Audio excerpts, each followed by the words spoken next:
Hi guys, welcome back to my channel. I'm Kirsten with Faux Hair Fabulous, and I'm back today. I haven't been on YouTube for a while. I've been posting a lot on Instagram, and some of you are my friends on Instagram and are kind of aware of what's been going on. And so I thought I would just get on YouTube and kind of share a little bit, just in case any of you were wondering. I know I do have some friends who I care about deeply that I'm in touch with via email and stuff, but they aren't on Instagram. And I just wanted to get on and share some news. January 8th of this year is a day I will never forget. My son Tyler, I've spoken of him many times in videos. He was the firefighter in Oregon that I was so proud of, and there's a video I did where we walked on the beach and had a lot of good memories and stuff. And I found out on January 8th that he passed away. It's the hardest thing for a parent to accept that news. That day will forever change my life, and my life will never be the same again. I've cried buckets of tears. It's been almost 2 weeks now, and I'm finally able to just put on makeup again and wigs and try to make life as normal as I can with the loss that we've had. I start back to work tomorrow, but we're doing okay. And it's because of friends like you, friends on my Instagram who have just been sending out love and support and encouragement. We've had people from our church bring food, and there are so many prayers going up, and I have to honestly say that I feel God, I feel His presence, I feel the Holy Spirit almost has put an anesthesia on mine and Mike's heart. And I can say that for Mike too, because we both just feel this tremendous peace that has come over us since hearing the news that Tyler died. His funeral was, I don't even remember, a few days ago. It was Tuesday. It was a beautiful funeral. He had over 200 people attend, and a lot of firefighters came from different areas, and it was kind of cool to see the fire engines and stuff in the parking lot. I know a lot of people really loved him as much as we did. We got to see him one last time before he left. He was home for 10 days, left, and 2 days later he was gone. I'll never forget the doorbell ringing at 7 o'clock in the morning on January 8th. It was still dark outside, and as I was walking to the front door, I saw through our window a badge, a police badge right here. And I thought I was a police officer, and that has not unfortunately been unheard of.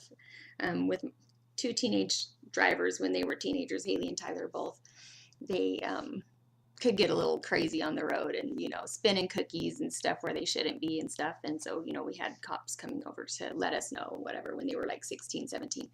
But I just thought it was a little bizarre that it was so early in the morning. And so I opened the door and immediately looked at the badge, and it said coroner. And of course, most people know what when a coroner is at your door, you know what it means. And so she asked if Mike Steen lived here. I said yes, and I thought immediately that it was Mike. I thought he had passed away, and my legs started getting really shaky, and then she asked if Mike was here, and I was like, well, he's obviously not dead if she's asking if Mike's here. So she asked then if I was Tyler Steen's mom, and I said I was. She sat me down, knelt down, and had her hands on my knees and said, I'm sorry to tell you, but your son died this morning. It was the hardest news. I just remember my tongue getting really thick, and I didn't even cry. I was just in complete and utter shock, and I yelled up to Sydney, who was still here getting ready for work, for her to call Mike to have him come home from work. And then I called whoever I could. I don't even remember what I said. I was just in a total state of shock. Since then, I've just been crying buckets of tears.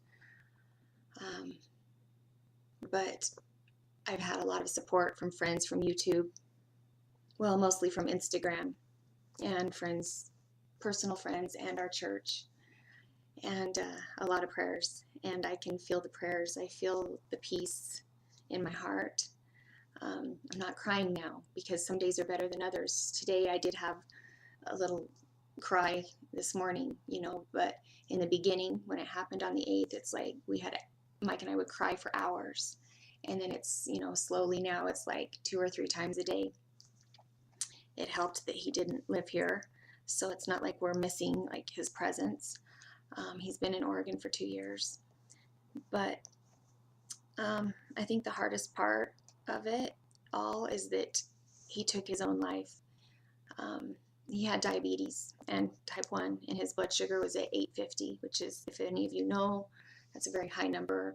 Evidently, he quit taking his insulin 3 months ago because he felt it was affecting his job as a firefighter.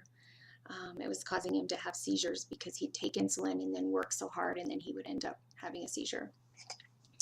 I didn't know he quit taking it 3 months ago, but he did. We just found that out after he died. So at midnight on January 7th,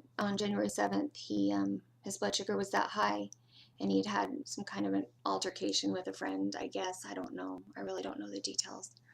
But he'd gone out to his car, locked the door. He had just bought a gun a month earlier for his birthday, and used the gun to take his life. And just to say it, sometimes Mike and I just find it so unbelievable that just to say our son committed suicide. I never would have thought it, His blood sugar was so high, he hated his diabetes, and he was always up and down in his moods and whatnot. But we did have 10 good days of a visit with him before he did pass away. He came for 10 days, left, and 2 days later he died. I feel the peace of God. The funeral was beautiful. God's presence was there. Over 200 people were there who loved him, who loved us. People I didn't even know were there.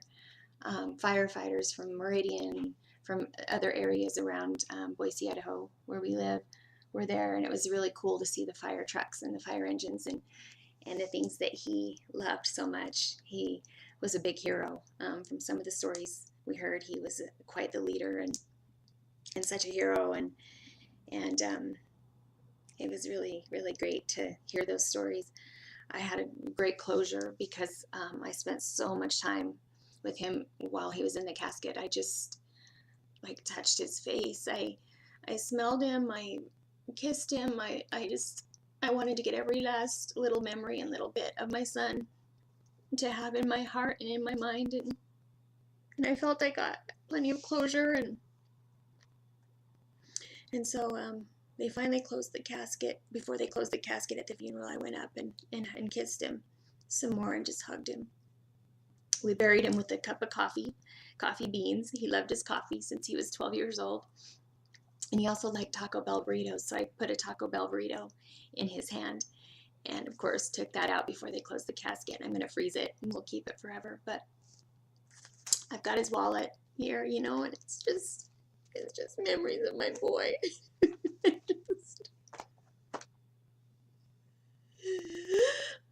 It's just so hard, and I really didn't want to cry on this, but it's hard losing a child. I spoke at the funeral and talked about how it happened, and then told the people that were there that, we may hurt, we may feel that, some people struggle more with pain than others. I felt Tyler struggled more. He struggled with depression and anxiety more than others.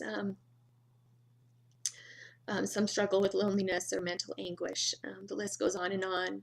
We look and we see broken beyond repair, like we're broken. But God sees healing beyond belief. We see too far gone, but God sees one step from home.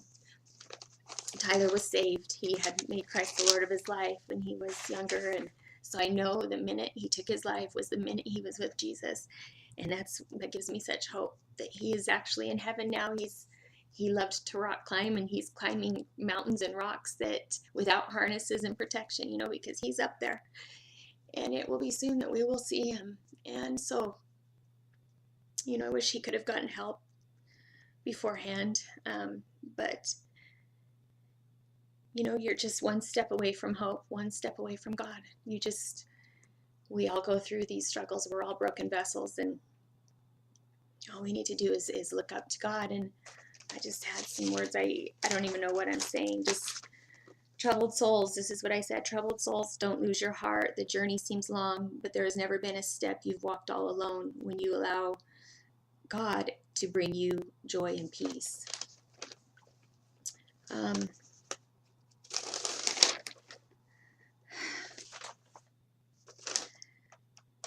There may be some of you in this audience today who see yourself as worthless.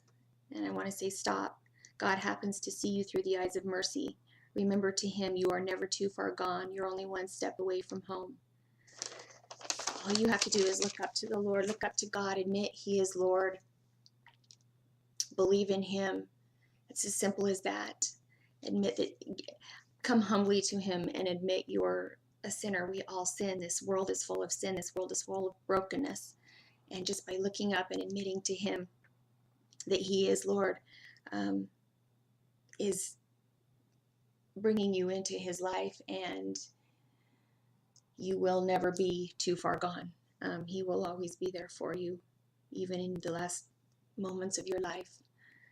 God allowed it to happen because it was Tyler's time to go. The Bible says our days are numbered, and God knows the day when, you know, the day we're born, the day we're conceived, that he made us, and he knows the day that we will die, the day he will take us home, if we are saved, if we have accepted him as Lord of our life. I know I'm probably going to lose many subscribers because of this, but I don't care. I love you all. I'm sorry if this offends some, but then again, I'm not sorry, because I want to share it, and there's just hope. So anyway, that's why I've been off YouTube. There are a few more wigs that I can review that I have. So you will see me again. It might be a while, but we're just going to heal and move on and see where the Lord takes us from here. So anyway, I wanted to share with you guys and let you guys know I love you, and thank you so much for your support. And I'll see you in my next video.